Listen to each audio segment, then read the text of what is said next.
المشاهدون الكرام، أهلا ومرحبا بكم أينما كنتم من الفضائية الإريترية. نحييكم ونقدم نشرة مفصلة لظهيرة اليوم أصحابكم خلالها محجوب حامد، والبدء بالعناوين.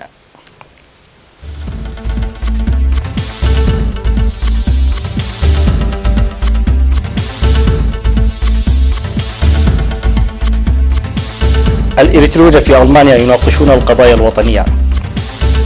دورة صحية وإدارية للمشرفين على الطلاب في ساوا. تطعيم الماشية في صورونا. مقتل جنديين فرنسيين وإصابة ثالث في انفجار رغم في مالي. الجيش النيجيري ينقذ 67 تلميذا بعد هجوم لجماعة بوكو حرام. وقبرص تحض تركيا على إنهاء أزمة الغاز واستئناف محادثات السلام.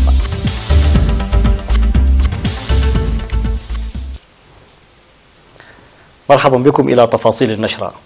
ناقشت الجمعية الإريترية الألمانية واللجنة الوطنية في ألمانيا القضايا الوطنية. وأوضح رئيس الجمعية الإريترية الألمانية السيد ديريك فوغلسانغ في التقرير الذي قدمه في الاجتماع السنوي الذي عقد بمدينة جاسن بتوسع تنظيم الجمعية.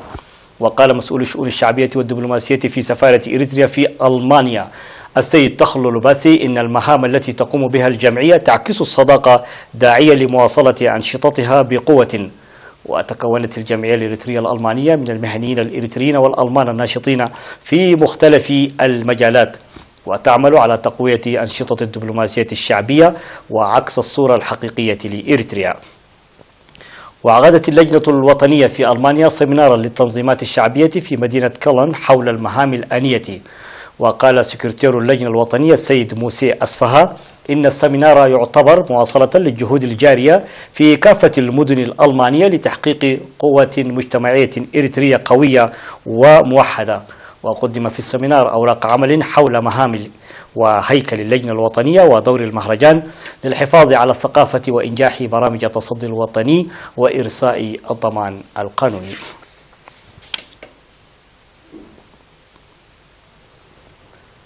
نظمت مدرسة وارساي كالو ومركز تدريب الخدمة الوطنية دورة تدريبية صحية وإدارية للمشرفين على الطلاب والمعلمين في ساوا. ونصح الخبراء الصحيين في الدورة على الاهتمام بالنظافة البيئية واستخدام الناموسيات وتطبيق الإرشادات الصحية للحفاظ على الإنجازات التي تحققت لمكافحة الملاريا والحيلولة دون حدوث انتكاسة ليعيش 67% من الشعب الإريتري في مناطق الملاريا. وحث المهنيون الصحيون على القيام بأنشطة جماعية لإصحاح البيئة لدرء الأمراض وتوخي الشباب الحيطة من الأمراض التناسلية، وبذل الجهد المنسق لإزالة الضغوطات على المرأة نتيجة تدني المعرفة بالدورة الشهرية. وفي المجال الإداري قدمت محاضرات حول التحديات وسبل حلها والقيادة والطبائع البشرية وتطوير القدرات الذاتية وإرساء الفكر الإيجابي والسرعة لاتخاذ القرار والرعاية الجيدة والمثالية.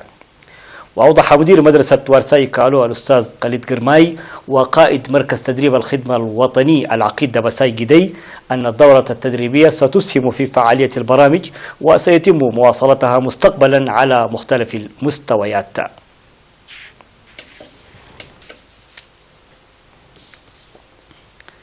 نظمت حملة تطعيم الماشية في مديرية صورونا لمدة أسبوعين. وأوضح منسق الحملة الشاب مبرهتو مذقبو لوكالة الأنباء الإريترية أن التطعيم جرى في 21 نقطة لحوالي 40 رأسا من الماشية.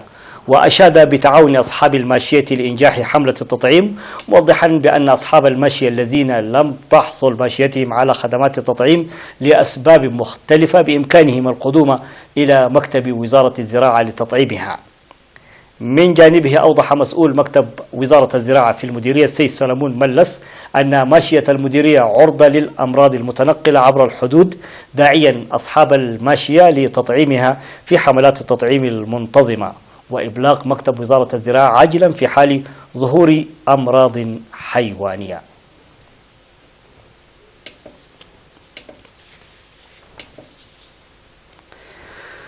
توفيت يوم 18 من فبراير المناضلة ألم عقبة ميكائيل قطبان عن عمر ناهز 61 عاما.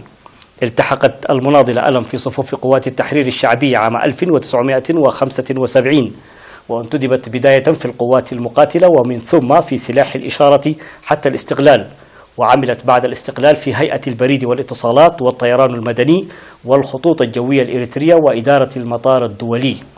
والمناضلة ألم عقبة ميكائيل هي زوجة المناضل رمضان محمد نور، وهي أم ل7 من الأبناء، وسيوار جثمانها الثرى عصر اليوم الخميس بمقبرة الشهداء في أسمرة. هذا وتعرب إدارة مطار أسمرة الدولي عن بالغ حزنها لوفاة المناضلة ألم، وتقدم تعازيها الحارة لأسرتها ورفاقها المناضلين وزملاء العمل.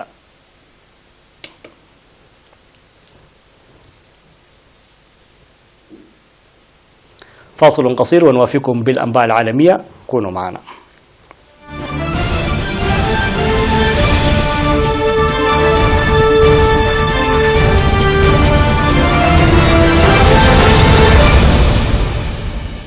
مرحبا بكم من جديد. وعلى الصعيد العالمي قتل جنديان فرنسيان وأصيب ثالث في انفجار لقم يدوي الصنع عند مرور مركبتهما العسكرية المدرعة في مالي، على ما أفاد الإليزيه في بيان مؤكد معلومات سبق أن أوردها مصدر عسكري.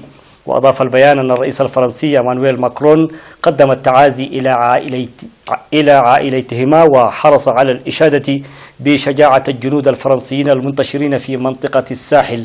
بدورها أعربت وزيرة الجيوش فلورانس بارالي أمام الجمعية الوطنية عن تأثرها البالغ لمقتل جنديين فرنسيين. وتنشر فرنسا نحو 4000 جندي فرنسي في دول الساحل الأفريقي في إطار عملية برخان لمكافحة الجماعات الجهادية المسلحة. وبمقتل الجنديين يرتفع عدد الجنود الفرنسيين إلى 12 قتيل الذين قضوا منذ بدء عملية برخان صيف 2014.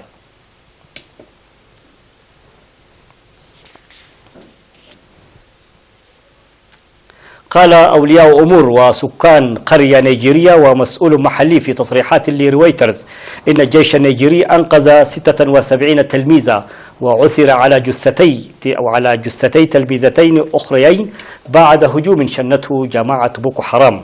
وقال سكان آخرون أن التلميذات اللاتي أنقذهن الجيش عدن إلى قرية داباتشي في ولاية يوبي بشمال شرق نيجيريا، ولا تزال 13 تلميذة مفقودات، ولم يتسنى تحديد هوية التلميذتين المتوفيتين.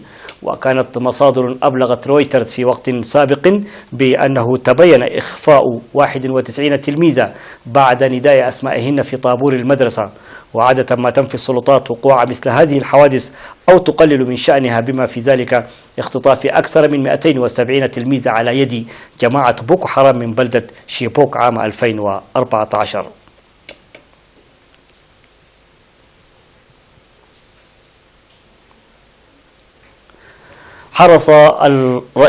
حض الرئيس القبرصي نيكوس أناستاسيادس تركيا على التوقف عن منع التنقيب عن الغاز قبالة الجزيرة. وقال الرئيس القبرصي إن هذا الأمر مفيد للقبارصة اليونانيين والقبارصة الأتراك على حد سواء بعد توحد الجزيرة. وتمنع بوارج حربية تركيا سفينة خفر إيطالية من التنقيب عن الغاز قبالة الجزيرة، ما أدى إلى اندلاع أزمة بين قبرص وتركيا. وكان الرئيس التركي طيب أردوغان قد حذر الشركات النفطية العالمية من تجاوز الحدود في الشرق المتوسط. وتهدد هذه المواجهة حول استقلال الموارد النفطية في المنطقة بزيادة تعقيدات جهود استئناف المحادثات المتوقفة لتوحيد الجزيرة.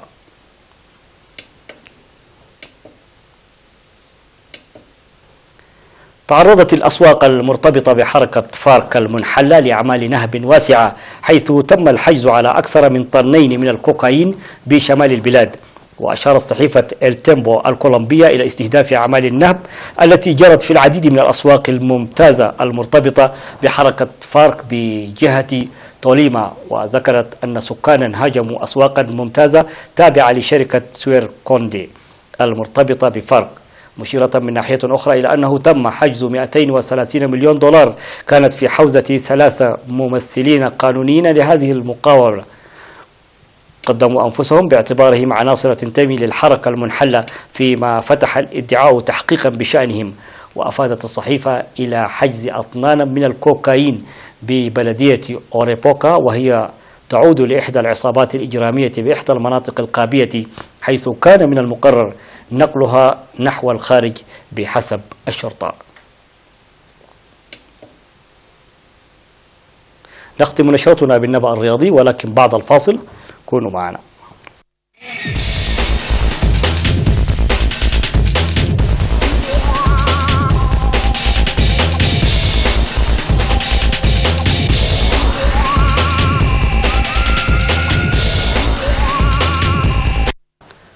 أضاف ديفيد ديخيا حارس مانشستر يونايتد تصديا خياليا آخر لحصيلته ليخرج فريقه مانشستر يونايتد بالتعادل السلبي من عقر دار مضيف إشبيليا في ذهاب دور 16 لدوري أبطال أوروبا لكرة القدم.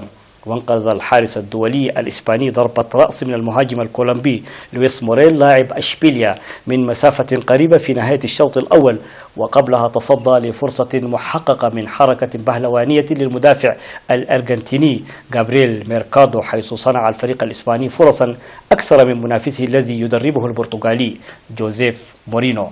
وستقام مباراة العودة في أولد ترافورد في 13 من مارس، إذ يسعى يونايتد لبلوغ دور الثمانية للمرة الأولى منذ 2014، فيما يأمل إشبيليا في عبور دور 16 للمرة الأولى بعد 3 محاولات فاشلة. هذا وأظهر شاختار دونيتسك الأوكراني قوته خلال الفوز 2-1 على ضيفه روما الإيطالي بفضل هدفي فاكوندو فيريرا وفريد وسط أجواء شديدة البرودة.